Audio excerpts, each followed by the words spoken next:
Hi gang, Jeff McAleer once again, and today I am taking a look at another Gen Con release, Mountains of Madness from Iello Games. It is for 3 to 5 players, ages 14 and up, and thank you Fruit Loop for chiming in there. It plays in about 60 minutes or so. I'll be the first to admit, when I first heard Iello was releasing Mountains of Madness, I was like, wow, hey, very cool. They're putting out a game inspired by H.P. Lovecraft's novella at the Mountains of Madness. So I was like, wow, I really got to check this out. But in all honesty, the theming is probably kind of tertiary as far as Lovecraftian horror. Now, that's not saying that this is going to be a bad game by any stretch, but I just want to make sure that people don't feel that they've been misled or something like that from Iello Games, because they did pretty much lay out what the game is. So, effectively, what's going on in this game is 3 to 5 players are trying to escape from the area of the Mountains of Madness. And they're in a plane, I believe, which is kind of strange because you would think the box art would show a plane and not people dragging sledges. Anyway, so the game actually tasks the players with cooperating together so they can escape, but as they progress, the effects of the Mountains of Madness are going to play with the character's sanity. Now, one thing I will point out right off the bat, mental illness is not something to joke about. It's not funny. H.P. Lovecraft stories themselves don't handle it as well as we would look at it in the 21st century. It just has to be mentioned that as far as the game goes, the players are not insane. It's just the Mountains of Madness drives them insane. So otherwise, if it was just you were playing like insane people and things like that, I probably wouldn't be too keen to be cracking this open to take everything outside the box. But anyway, let's take a quick peek here. And I will mention that some people who have seen the game played, and I've seen the game being played at the Iello Gen Con party. I didn't jump to any conclusions, but other people were saying, well, you know, it seems kind of silly, seems kind of stupid. But then from the people who had been playing it, they said, you know, just standing by, looking at people playing the game is a whole lot different than those who are actually involved in the game. That there's a lot of tension when you're playing the game. So let's take a quick peek at the rules here. And like most Iello rule books, it's very, very image intensive. A lot of examples here. So really you're not looking at all that many rules. Setting up the game board, gameplay, the encounter phase, resolution phase. And from my understanding, as you continue to play, the players have a much harder time communicating with each other because they'll actually be drawing, I believe, cards that will kind of shackle what they're able to do. Alright, so we got the rules there. We've got some tokens. Interesting. Alright. Still not sure what's with this sledge there with the sled dogs and that. Because I swear, you're supposed to be on a plane. Okay, we got the map. We'll take a look at the map in just a second. Alright, so we got a timer. Pretty cool. Pretty interesting there. We have a die, a custom die. Okay. We've got some cards here. Oh, I'm sorry. These are actually not cards. They're tiles. Okay, so we've got tiles here, tiles there. Looks like these are, well, these are tiles too. More tiles. Some more tiles. We've got a little painted mini of the plane that you're trying to escape in.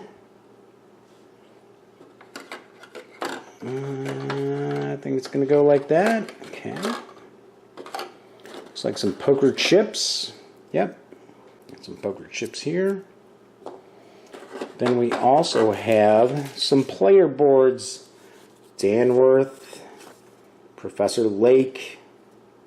Doesn't Professor Lake get killed? Maybe I'm wrong. Peabody, Professor Atwood, and William Dyer. And I would take a wild stab. Let's see. I think they're probably going to have the same characteristics. I don't think there's going to be really anything different with them. For some strange reason. Ah, there we go. I was going to say, I thought there were some female characters. So there you go. Hey, pretty cool. Alright. Very nice. Very inclusive. Iello Games. Nicely done. Alright, and you can tell these are really nice stock too. And we also have some more cards. So, give me a second and I will pop these open. Okay, so I've unwrapped the cards and I've also taken the little wrappings off of these. Edge of Madness. So we've got City, Mountain, Coast, Edge of Madness, which I would assume is near the peak. And there are a few of these. Got those there as well. Now we've got Escape, which it looked as if there's maybe 3 spots for these escape tokens on the game board. And this is one of those games where I don't want to look at a lot of the different stuff in it because I don't want to ruin the surprises. So we've got Heal. Looks like these are maybe things that you've already needed to acquire before you can actually get past that space. That's very possible.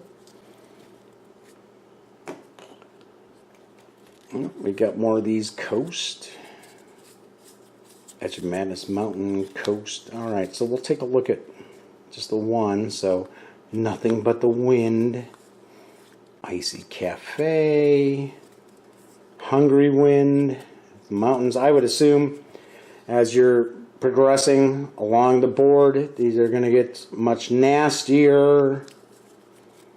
Edge of Madness, Grotesque Penguins, Abandoned Camp. Alright. So that's just an example of some of these tiles here. And there are, as I mentioned, looks like kind of 3 stacks of them. No, 4 stacks, really. Okay, kind of divvy those up. And then we got the cards. I'm going to take a guess. These are probably Madness cards. A whole slew of these. Whoa, wait a second. I got something there. A little bit different.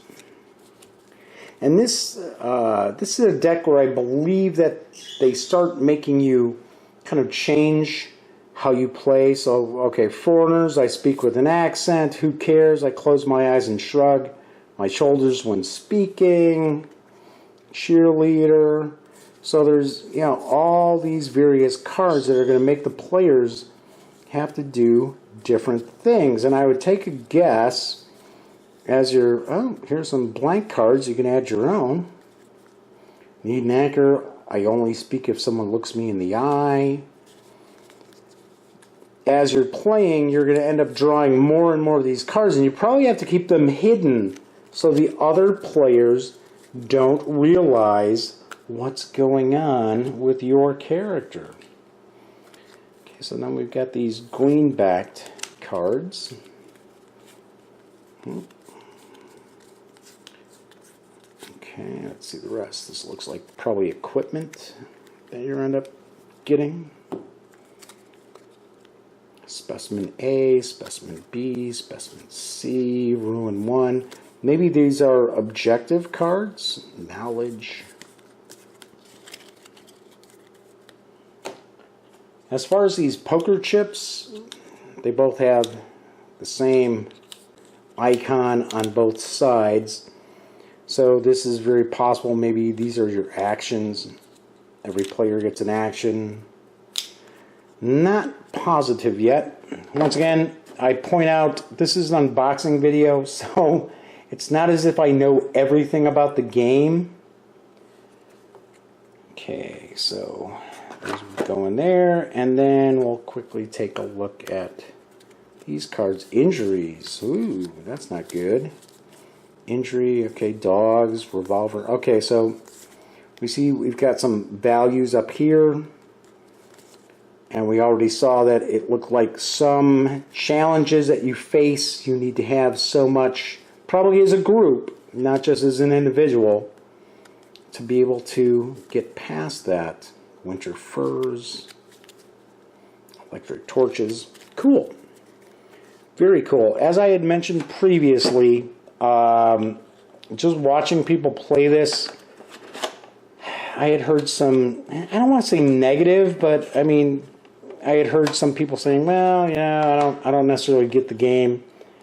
But I'm sure playing it is going to be far, far different, because it isn't as if Iello Games puts out like a bunch of junk.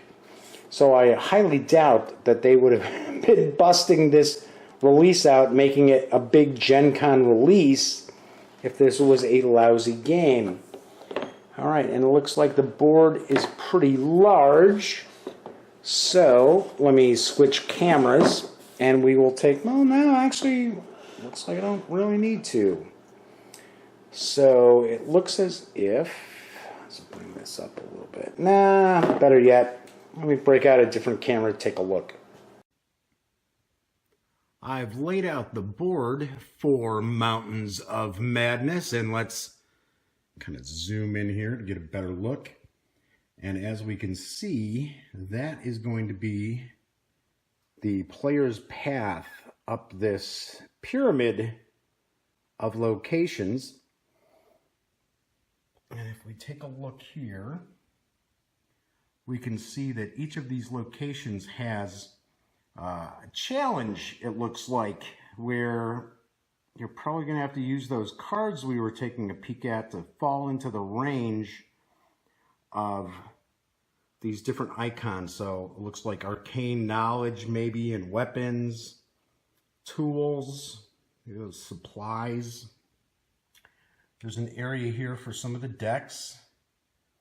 Looks like maybe these are madness decks. And then we already saw there's a timer, so the timer must go there. So we've got a penalty die. That's what that red die is. So that's explaining what the penalty die does. Anyway, so we've got the coast, then we've got the mountain itself, then into the city, the edge of madness, and then escape. Then that might be for the equipment deck, or maybe that's for discards. And then we've got spaces here for other decks as well. It's a pretty good sized board. It's not huge, so it's not going to take up a ton of space on your gaming table.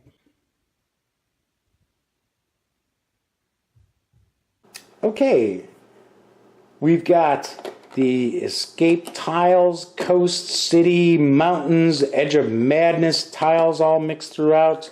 We got the timer. We've got the 3 decks of cards here. We've got the different character boards. Pop those right back on in. And we also have the map. Some miscellaneous tokens, as well as the rules. And that is what we find when we take everything from Mountains of Madness from Iello Games outside the box. Mountains of Madness does carry an MSRP of $39.99, and if you'd like to learn more about this game or any of Iello's other fantastic games that they have available, be sure to go over to iellogames.com. And remember, it's IELLO. Once again, I'm Jeff McAleer for the latest in gaming news, reviews, comics, movies, TV. Come on, by now you know the drill. Get your geek on at thegaminggang.com. And until next time, thanks for watching.